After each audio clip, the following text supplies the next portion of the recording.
பெரியோர்களே, தாய்மார்களே, அன்னூரில் நடைபெற்றுக்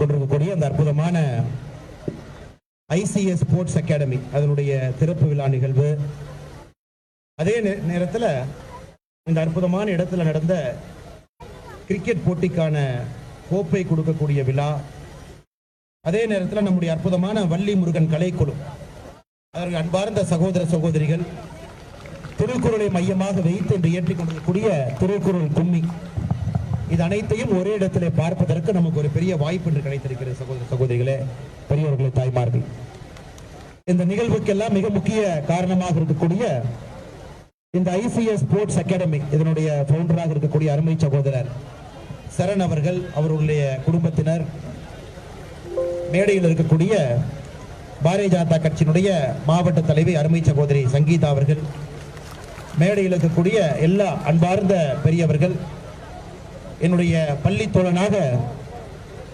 11ஆவதுல இருந்துங்களா, பள்ளி தோழனாக 11ஆம் வகுப்பிலிருந்து தொடர்ந்து நாங்கள் ஒன்றாக பயணம் செய்து கொண்டிருக்கின்றோம். என்னுடைய நெருங்கிய நண்பராக இருக்கக்கூடிய பிரபு, நாங்கள் எல்லோரும் G2 பிரபு என்று அன்பாக அழைப்போம்.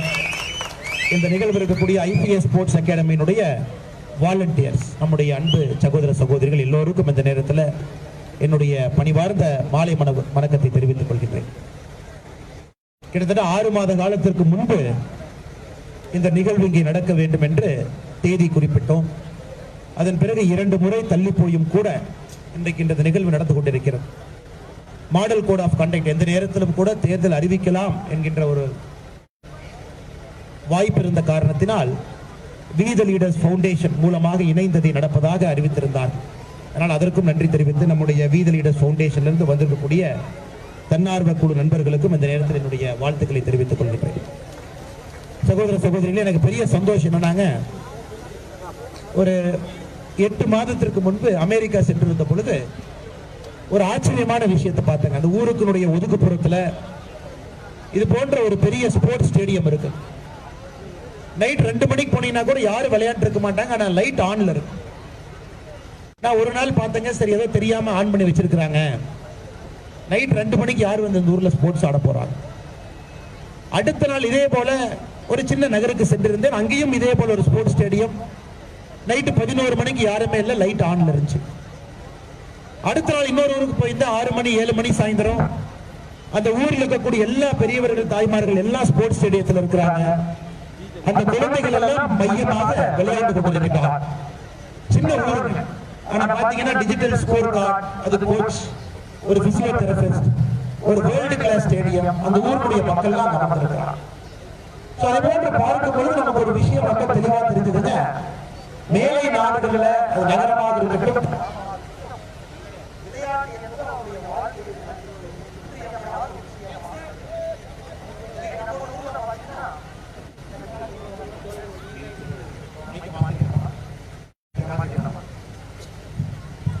இன்னைக்கு நம்முடைய ஊர்ல பாத்தீங்கன்னா விளையாட்டு போட்டி கிட்டத்தட்ட 50 ஆண்டு காலமாக ஒரு குழந்தைகளுக்கு விளையாட்டு என்பது ஒரு பேக் சீட், ஃப்ரண்ட் சீட் கிடையாது.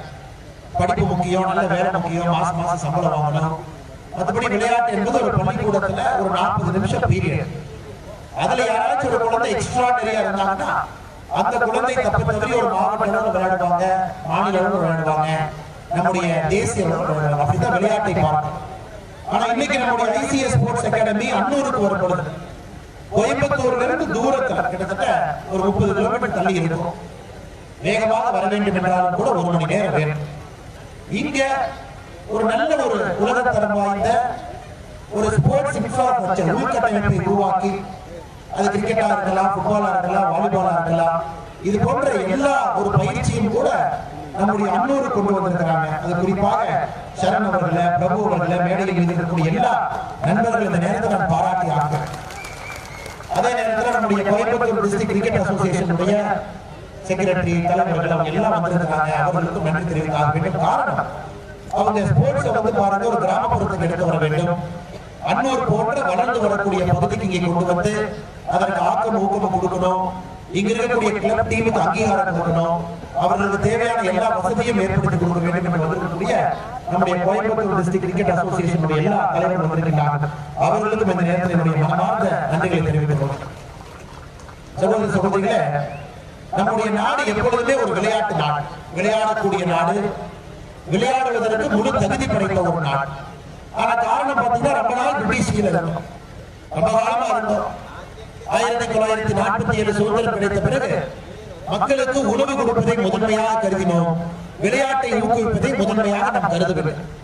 உங்களுக்கு ஒரு சின்ன ஒரு கதையை சொன்னா, தயான் சந்த் அப்படின்னு கேள்விப்பட்டிருக்கீங்க, ஒரு பெரிய ஹாக்கி வீரர். 1928 ஆம்ஸ்டர்டாம்ல கோல்டு மெடல், 1932 லாஸ் ஏஞ்சலஸ்ல கோல்டு மெடல், 1936 பெர்லின் ஒலிம்பிக்ஸ் அதுலயும் கோல்டு மெடல். அவர் பாத்தீங்கன்னா 575 ஹாக்கி கோல் அடிச்சிருக்காரு, இன்டர்நேஷனல் ஹாக்கி கோல். வெறும் 160 மேட்ச்ல 575 hockey goal. Hockey master Dhyan Chand. 1936 Berlin ஒலிம்பிக்ஸ்ல விளையாடும் பொழுது அது அடால்ஃப் ஹிட்லர் பார்க்கிறார். தயான் சந்தினுடைய அந்த போட்டி திறமையை, அவருக்கு இருக்கக்கூடிய சக்தியை பார்த்துவிட்டு அடால்ஃப் ஹிட்லர் சொல்றாரு, நீங்க திரும்ப இந்தியாவுக்கு போகாதீங்க, நம்ம ஜெர்மன் நாட்டிலேயே தங்கிருங்க, ஜெர்மன் ராணுவத்தில் உங்களுக்கு ஒரு வேலை கொடுக்கின்றேன் என்று அடால்ஃப் ஹிட்லர் அவர்கள் தயான் சந்துக்கு அந்த இதை கொடுக்கும் பொழுது தயான் சந்த் அவர்கள் பெருமையா சொல்றாங்க, என்னுடைய நாடு விற்பனைக்கு இல்லை என்று சொல்லுகின்றார். அடால்ஃப் ஹிட்லரை பார்த்து தயான் சந்த் சொல்றாரு, my country is not for sale, என்னுடைய நாடு விற்பனைக்கு இல்லை. அப்படிப்பட்ட பாரம்பரியம் மிக்க விளையாட்டு வீரர்கள் நாட்டில் இருக்கிறாங்க. சின்ன குட்டி ஸ்டோரி மட்டும் தான் உங்களுக்கு சொல்றேன். இது போன்ற எத்தனையோ மனிதர்கள் இந்த மண்ணில மிகப்பெரிய ஆளுமைகளாக உலகத்தரம் வாய்ந்த வீரர்களாக இருக்கிறாங்க. ஆனா பாத்தீங்கன்னா இன்னைக்கு நம்முடைய மோடி ஐயா, இது அரசியல் நிகழ்வு இல்லை, இருந்தும் இந்த கருத்தை பிரதமர் மோடி அவருடைய கருத்தை உங்கள் முன்னால் பதிவு செய்ய வேண்டும் என்பதுடைய ஆசை. அதை தயான் சந்த் அவர்களுக்கு ஒரு பெருமை கிடைத்திருக்குன்னா இன்னைக்கு கிடைச்சிருக்கு. இத்தனை ஆண்டு காலம் கழித்து இந்தியாவுடைய விளையாட்டுல மிக உயரிய விருதாக இருக்கக்கூடிய கேல் ரத்னா விருது, கேல் ரத்னா விருது நம்முடைய விளையாட்டுல மிகப்பெரிய உயரமான ஒரு மனிதருக்கு உயரிய விருதாக கேல் ரத்னா கொடுக்கும். அது இத்தனை காலமாக ஒரு அரசியல்வாதிகளுடைய பெயர் இருந்துச்சு. அது இப்பதான் மாத்தி தயான் சந்த் கேல் ரத்னா விருது என்று மாற்றப்பட்டு இப்ப அந்த விருதுக்கான மரியாதை கிடைத்திருக்கிறது. அவர் சொந்த ஊர் பார்த்தீங்கன்னா பிரயாக்ராஜ், உத்தரப்பிரதேசத்தில் பிறந்தவர்.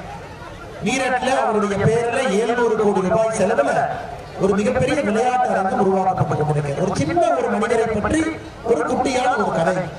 16 வயதில் ஆர்மியில சேர்ந்தாங்க, ரிட்டையர் ஆகும் போது மேஜராக. இது போன்ற கிராமத்துல எத்தனையோ தயான் சந்த் இருக்கிறார், எத்தனையோ பிடி உஷா இருக்கிறார், எத்தனையோ மில்கா சிங் இருக்கிறார். மிகப்பெரிய ஆளுமைகள் கிராமத்தில் ஒளிந்திருக்கிறார். ஆனா அவர்களுக்கு வாய்ப்பு இத்தனை காலமாக மறுக்கப்பட்டு கொண்டிருக்கிறது. ஐசிஎஸ் ஸ்போர்ட்ஸ் அகாடமி போன்ற ஒரு அற்புதமான மனிதர்கள் ஒருங்கிணைந்து கிராமப்புறத்துல நகரத்தில் இருக்கக்கூடிய எல்லா வசதிகளையும் ஒரு கிராமத்தில் இருக்கக்கூடிய குழந்தைகளுக்கு கொடுக்க ஆரம்பிக்கும் பொழுது அடுத்த கட்ட இந்தியாவுடைய ஆளுமைகள் நிச்சயமாக கிராமத்திலிருந்து உருவாகுதல் என்பதை முழுமையாக நான் நம்புகிறேன். இன்னைக்கு மோடி இதோட நிக்கலீங்க. இன்னைக்கு கேலோ இந்தியா, விளையாடு இந்தியா அப்படிங்கிற ஒரு அற்புதமான திட்டத்தை ஆரம்பிச்சிருக்கிறார். என்னுடைய பெரிய வருத்தம், இன்னும் இது கிராம அளவுல மிகப்பெரிய அளவில் அது வரவில்லை என்பது எனக்கு ஒரு பெரிய வருத்தம் இருக்கிறது. 20,000 குழந்தைகள் ஒரு ஆண்டுக்கு நீங்க யோசிச்சு பாருங்க, 20,000 குழந்தைகள் கேலோ இந்தியா விளையாட்டுல பங்கேற்கிறார். அதுல சிறந்த 3,000 குழந்தைகளை கேலோ இந்தியா அத்லீட் அப்படிங்கிறவங்களுக்கு ஒரு அங்கீகாரம் கிடைக்குது, KIA. அதாவது இந்த 20,000 பேர்ல ஜெயிச்சவங்க, திறமையை காட்டினவங்க 3,000 பேருக்கு கேலோ இந்தியா அத்லீட். அந்த 3,000 பேருக்கு என்ன லாபம்னாங்க, ஒரு மாதத்திற்கு 10,000 ரூபாய் ஊக்கத்தொகை மத்திய அரசு கொடுக்கிறார். நேரடியாக 10,000 ரூபாய் அவுட் ஆஃப் பாக்கெட் எக்ஸ்பென்ஸ். அவர்களுடைய தங்கக்கூடிய இடம் இலவசம், உணவு இலவசம், டயட் இலவசம், கோச்சிங் இலவசம், அனைத்தும் இலவசம். இதை தாண்டி ஏன்னா இதற்கு முன்பு இந்த sports authority of India centre, இப்ப நம்முடைய அரசு கேலோ இந்தியா ஸ்போர்ட்ஸ் சென்டர் பேர் மாற்றிருக்கிறோம். அதில் இவர்கள் முழு நேரமாக தங்குகின்றனர். அவுட் ஆஃப் பாக்கெட் எக்ஸ்பென்ஸ், அவர்களுடைய வாழ்வதற்கு எல்லாம் அரசு பார்த்து கொண்டு செலவு செய்வதற்கு தேவை என்றால் 10,000 ரூபாய் அவர்களுடைய பாக்கெட்டுக்கு ஒரு மாதம் 3,000 பேருக்கு நம்முடைய மத்திய அரசு கொடுக்கிறார். இந்த 3,000 பேருக்கு இந்திய அளவில் வேறு வேறு போட்டியில் விளையாண்டு கிரிக்கெட் வீரர்கள் வந்தாங்க. அந்த மாதிரி பெரிய பெரிய வீரர்கள் அந்த போட்டியில தலைமை நாயகர்களாக யார் இருக்கிறாங்க, ஒலிம்பிக் போடுவதற்கு தகுதி இருக்கு, கோல்டு மெடல் வாங்குறாங்க, அவர்களை கண்டெடுத்து அவர்களை ஊக்குவிப்பதற்காக வருடத்திற்கு 5 லட்சம் ரூபாய் 8 ஆண்டுகளுக்கு மத்திய அரசு கொடுத்தாங்க. 40 லட்சம் ரூபாய். ஏன்னா அந்த லெவல்ல நீங்க ஸ்போர்ட்ஸுக்கு போறீங்கன்னா கிட் காஸ்ட்லி, டிராவல் பண்ணணும், எல்லா இடத்துலயும் டோர்னமெண்ட் நடக்கும், அப்பா அம்மாவை கூட்டிட்டு போகணும், ஹோட்டல்ல தங்கணும், லாட்ஜ்ல தங்கணும். ஐயா இருக்கிறார் நிறைய கிரிக்கெட் வீரர்கள் 2 பேர் இன்னைக்கு நம்முடைய கோயம்புத்தூர்காரங்க IPL ஆடுவதாக நம்முடைய ஐயா தெரிவிச்சாங்க. ஒரு லெவலுக்கு மேல நம்முடைய குழந்தைகள் போகும்பொழுது நிச்சயமாக பணம் வேண்டும். ஏன்னா அவங்களை சப்போர்ட் பண்ணணும். அதனால் இன்னைக்கு 5 லட்சம் ரூபாய் 8 ஆண்டுகளுக்கு 40 லட்சம் நம்முடைய அரசு கேரண்டி பண்றாங்க. டாப்ல இருக்கிறாங்க. இந்த அளவுக்கு ஊக்குவிப்பு முதலாக நம்முடைய நாட்டுல விளையாட்டுக்கு ஒரு அரசு ஒரு ஊக்கம் கொடுப்பது இப்பதான் இந்த அளவுக்கு பாக்குறாங்க. நான் கேள்விப்பட்டதே கிடையாது. 142 கோடி பேர் மக்கள் இருக்கிறாங்க. ஆனா ஒலிம்பிக்ல இத்தனை ஆண்டு காலமா பாத்தீங்கன்னா 1 மெடல், 2 மெடல், 1 பிரான்ஸ் இது போன்று வாங்கி கொண்டிருந்தோம். இன்னைக்கு ஏசியன் கேம்ஸ்ல முதலாக 100 மெடலை தாண்டி இருக்கின்றோம். சுதந்திரத்திற்கு பிறகு நம்முடைய ஏசியன் கேம்ஸ்ல முதலாக 100 மெடல். அதாவது அடுத்து நடக்கக்கூடிய மோடியை சொல்லிட்டார். 2036 ஒலிம்பிக் போட்டி நிச்சயமாக இந்தியாவிற்கு அதை கொண்டு வருவோம் என்பது நம்முடைய குறிக்கோள். நம்முடைய நாட்டுக்கு 2036 நடக்கக்கூடிய ஒலிம்பிக் போட்டி நம்முடைய பாரத மண்ணில் நடக்க வேண்டும் என்பது நம்முடைய குறிக்கோள். இப்ப நீங்க பாருங்க 2024 இருக்கு. இன்னும் 12 ஆண்டுகள்ல இந்தியாவில் ஒலிம்பிக் போட்டி. ஏசியன் கேம்ஸ்ல 100 பதக்கங்கள் முதலாக. எதற்காக இதையெல்லாம் நான் சொல்லுகின்றேன் என்றால் சகோதர சகோதரிகளே, 2036 ஒலிம்பிக் போட்டி இந்தியாவில் நடக்கும் பொழுது நம்முடைய நாடு ஒரு விளையாடுகின்ற நாடாக மாறி இருக்க வேண்டும் என்பது நம்முடைய குறிக்கோள். ஒலிம்பிக் போட்டியில் விளையாடுறவங்க மட்டும் விளையாட்டு வீரர்கள் இல்லைங்க. நாட்டில் எல்லோரும் விளையாட வேண்டும் என்று மோடி நினைக்கிறார். கிராமத்தில் விளையாடணும், ஒரு வாலிபால் போட்டி இளைஞர்கள் ஒன்றாக சேர்ந்து விளையாடணும், கிராமத்தில் விளையாடணும். ஒரு கிராமத்திற்கும் ஒரு காம்படிஷன் நடக்கணும். அது கிராமத்திற்குள்ள ஆரோக்கியமான ஒரு விஷயத்தை ஊக்குவிக்கணும். ஜாதி மத வேறுபாடு ஒரு விளையாட்டை வைத்து உடைக்க வேண்டும். மக்களுக்குள்ள ஒரு நல்ல ஆரோக்கியமான உடல் நலம் கொண்டு வரணும். வயதானாலும் கூட நிம்மதியாக அவர்கள் இருக்க வேண்டும். அதற்கு திரும்ப விளையாட்டு நம்முடைய கிராமங்களுக்குள்ள வர வேண்டும் என்பதற்காகத்தான் இந்த கேலோ திட்டத்தையே நம்முடைய பிரதமர் கொண்டு வந்திருக்கிறார். அதன் அடிப்படையில் ICS ஸ்போர்ட்ஸ் அகாடமி நம்ம சாதாரண நினைச்சிட வேண்டாம். ஊருக்கு ஒதுக்குறதுல காம்பவுண்ட் போட்டிருக்கிறாங்க. 8 ஏக்கர் 10 ஏக்கர்ல வச்சிருக்காங்க. முக்கியம் இல்லைங்க. கிராமத்தில் இருக்கிறவங்க நம்முடைய குழந்தைகள் சிறு வயதிலிருந்து விளையாட்டு போட்டியிலே ஊக்கப்படுத்தப்பட்டு இங்கே அவர்கள் விளையாட வேண்டும் என்பதுதான் எங்களுடைய விருப்பம். இதை நடத்தக்கூடிய நம்முடைய நண்பர்களுடைய விருப்பம். இதன் மூலமாக நல்ல உடல் நலம் கிடைக்கும். ஒரு குழுவாக விளையாடும் பொழுது விட்டு கொடுக்கக்கூடிய மனசு வரும். அது கத்துக் கொடுக்கணும், பள்ளியில கத்துக் கொடுக்க முடியாது. பரஸ்பரம் ஏற்றம் இறக்கம் எப்பொழுதுமே எல்லா பள்ளியிலும் சொல்ல முடியாது. குழந்தைங்க இருக்கிறீங்க ஒலிம்பிக் மெடல் ஏன் பாத்தீங்கன்னா ஃபர்ஸ்ட் மெடல் வாங்கினவங்களுக்கு மேல, செகண்ட் மெடல் வாங்கினவங்க கொஞ்சம் கீழே, தேர்ட் மெடல் வாங்கினவங்க கொஞ்சம் கீழே ஏன் வச்சிருக்காங்க. சில பேர் கேட்பாங்க ஃபர்ஸ்ட் பிரைஸ் அதுதான் போடியம் பெருசா வச்சிருக்காங்க, நாங்க மேல இருக்கோம். ஐயா அதுக்காக இல்ல, முதல் பரிசு யார் வாங்குகின்றார்களோ அவர்கள் அதிகமாக குனிந்து வாங்க வேண்டும் என்பதற்காகத்தான் உயரத்தை அதிகப்படுத்தியிருக்கிறார். விளையாட்டை நமக்கு ஒரு பாடம் சொல்லிக் கொடுக்கிறது. விளையாட்டை பாடம் சொல்லிக் கொடுக்கிறது. அன்னைக்கு நீ தோற்றிருக்கலாம், ஆனால் தொடர்ந்து நீ தோற்க மாட்டாய். ஒரு நாள் தோற்றிருந்தாலும் கூட உழைப்பை உள்ளே நீ அள்ளித்தலி, அடுத்த முறை வெற்றி உனக்கு வரும் என்பதற்காகத்தான் உணர்த்துகின்றோம். இன்று நீ வெற்றி பெற்றிருந்தாலும் கூட தலையை குனிந்து இந்த பதக்கத்தை நீ வாங்க வேண்டும் என்பதற்காக அந்த போடியம் சொல்லுவது. இதெல்லாம் விளையாட்டின் மூலமாக கிடைக்கக்கூடிய விலை மதிப்பில்லாத பாடம். ஒரு பள்ளிக்கூடத்தில் ஒரு புத்தகத்தை வைத்து சொல்லிக் கொடுக்க முடியாது. இது போன்ற பாடங்கள் ஒரு விளையாட்டு மைதானத்தில் மட்டும்தான் இது கிடைக்கும். அது நிச்சயமாக இந்த ICS ஸ்போர்ட்ஸ் அகாடமி இவருடைய உழைப்பு மூலமாக 2036 இந்தியாவுடைய ஒலிம்பிக் போட்டி நாம் நடத்தும் பொழுது இந்த ட்ராக் அண்ட் ஃபீல்ட் அத்லீட் யாரோ ஒருவர் அங்கே பங்கேற்றிருக்க வேண்டும். அது ஒரு பெரிய குறிக்கோளாக வைத்து நீங்கள் உழைக்க வேண்டும் என்கின்ற அன்பான வேண்டுகோளை வைத்து நம்முடைய வெள்ளிமுருகன் கலைக்குழு கொங்கு பகுதியில பாத்தீங்கன்னா நம்முடைய வள்ளிக்கும் குறிப்பாக எல்லா இளைய தலைமுறையை பெரிய அளவில் இணைத்திருக்கிறார். காசி தமிழ் சங்கமத்துல நம்முடைய கொங்கு பகுதியை சார்ந்தவர்கள் கேட்டிருந்தாங்கன்னா, காசி தமிழ் சங்கமத்துல நம்முடைய பிரதமர் அவர்கள் நடத்தக்கூடிய இந்த நிகழ்வுல நம்முடைய வள்ளிக்கும்மி இருக்க வேண்டும். அவர்களுக்காக ஒரு சிறப்பு அனுமதி பிரதமர் அலுவலகத்தில் பெற்று, நீ நம்ப மாட்டீங்க, வாரணாசியினுடைய காசி விஸ்வநாதர் ஆலயத்துக்குள்ள வள்ளிக்கும்மி நடைபெற்றது. அந்த அளவுக்கு நம்முடைய கொங்கு கலாச்சாரத்தை இந்தியா முழுவதும் எடுத்துச் செல்ல வேண்டும் என்பதற்காக காசி விஸ்வநாதர் கோவில் ஆலய வளாகத்திற்குள்ள வள்ளிக்கும்மி. அதன் பிறகு அயோத்தியாவுக்கு இங்கிருந்து ட்ரெயின்லாம் போகுது. அதுல இங்கிருந்து சென்ற ஒரு குழு அங்க கேட்டாங்க, ஐயா அயோத்தியாவில் நாங்க வந்து வள்ளிக்கும்மி ஆட வேண்டும். அயோத்தியாவுடைய மையப்பகுதியில சில நாட்களுக்கு முன்பு நீங்க வைரல் வீடியோலாம் பார்த்திருப்பீங்க.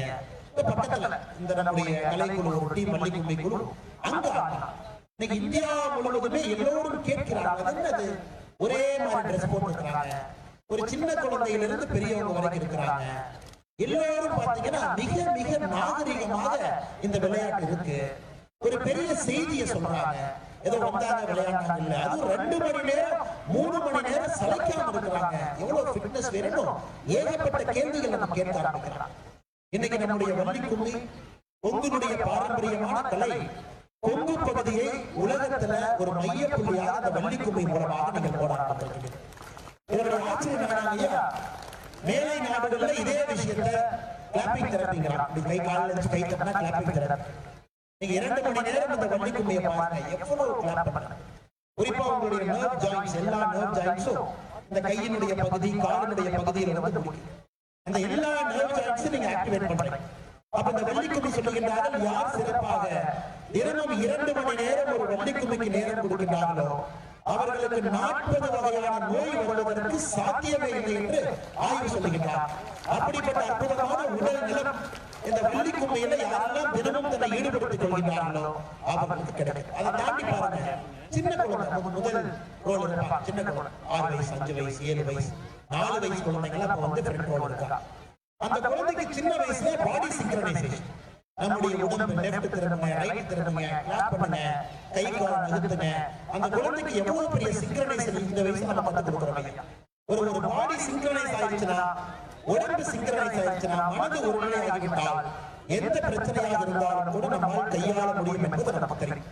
ஐயா, இந்த பிரச்சனை வெளியே இருக்கக்கூடிய பிரச்சனைகளை கையாளுவது சுலபம் ஐயா. நம்ம உடம்புக்கு வெளியே பிரச்சனைகள் ஏகப்பட்டது, அதெல்லாம் பேசிக்கலாம். ஆனா மனதுக்குள் இருக்கக்கூடிய பிரச்சனையை நம்மால் கையாள முடியவில்லை. மனதுக்குள் இருக்கக்கூடிய சஞ்சலம், மனதுக்குள் இருக்கக்கூடிய ஸ்ட்ரெஸ், அதை நமக்கு கையாள தெரியவில்லை. அதனால வீட்டுல சண்டை, சமுதாயத்துக்குள்ள சண்டை, சமுதாயத்துக்குள்ள சச்சரவு. வெளியே இருக்கக்கூடிய பிரச்சனைகளை கையாள தெரிந்த நமக்கு உடம்புக்குள் இருக்கக்கூடிய மனம் சார்ந்த பிரச்சனைகளை கையாள தெரியவில்லை.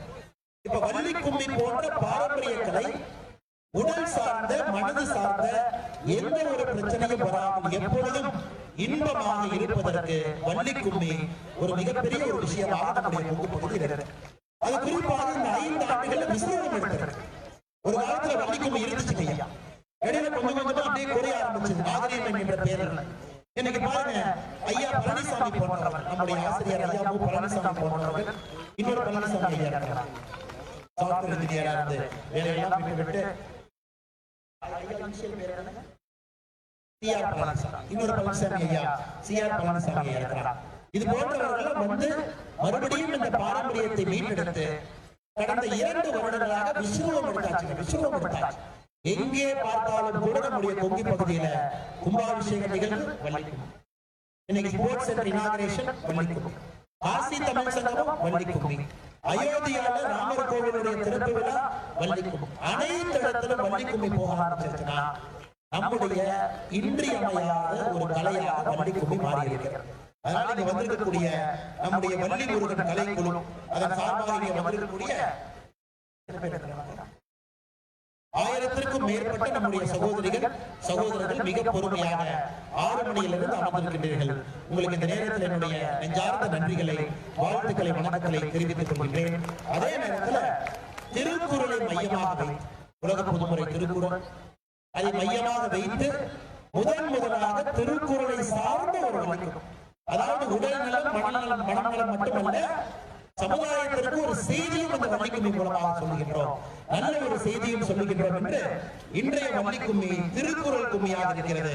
இதை வடிவமைத்த ஐயா மு பழனிசாமி அவர்களுக்கு, இணையாசிரியராக இருக்கக்கூடிய ஐயா ரங்கநாதன் அவர்களுக்கு, தலைமை ஒருங்கிணைப்பாளராக இருக்கக்கூடிய அண்ணன் சிஆர் பழனிசாமி அவர்களுக்கு, அண்ணன் தயாநிதி அவர்களுக்கு, துணை ஆசிரியராக இருக்கக்கூடிய திருமதி பிரீத்தி தயாநிதி அவர்களுக்கு, செல்வி சுபிக்ஷா அவர்களுக்கு, செல்வன் மெய்யரசு அவர்களுக்கு, இருக்கக்கூடிய எல்லா ஆட்ட கலைஞர்கள் ஒருங்கிணைப்பாளர்களுக்கு என்னுடைய நெஞ்சார்ந்த நன்றிகளை தெரிவித்து, தொடர்ந்து இது போன்ற கலையை தொடர்ந்து வேறு கட்டத்துக்கு எடுத்துட்டு போங்க. இன்னைக்கு கொங்கு பகுதியினுடைய வள்ளிக்கும்மி தமிழ்நாடு முழுவதும் போடுறாங்க. எல்லா இடத்திலும் இந்த வள்ளிக்கும்மியை மக்கள் ஆடுறாங்க. அதான் நம்முடைய அடுத்த கட்ட நோக்கம். மக்களுக்கு எல்லோருக்கும் இதனுடைய நன்மை தெரிய வேண்டும்.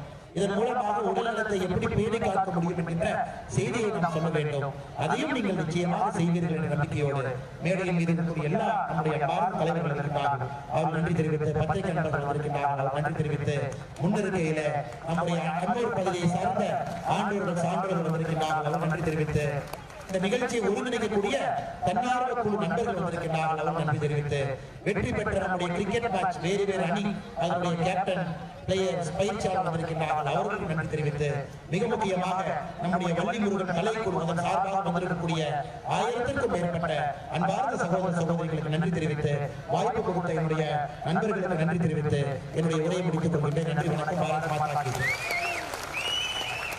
சிறப்பான வாழ்த்துறை வழங்கிய நன்றி.